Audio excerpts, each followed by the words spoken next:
Hey everyone, this is Yvonne, the lady with the hammer. It's cold.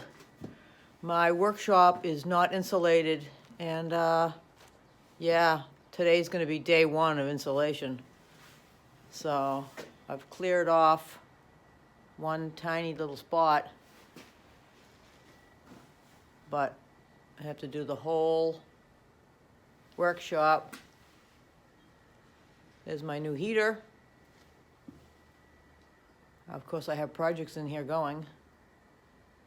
I also have to do the whole ceiling.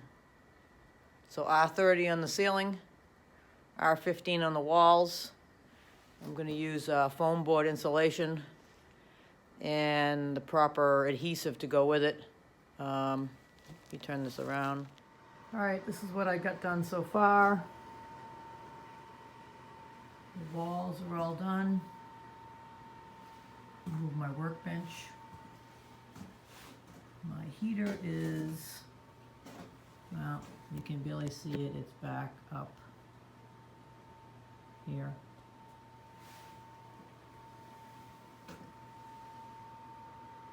I still have to do the ceiling, and I noticed there's tons of nests in those little areas. So that's all gonna have to be dug out. And I'm getting a quote to do the ceiling today. All right, well, cross your fingers, the quote goes good. I had a quote for the whole shed. It was like $8,000.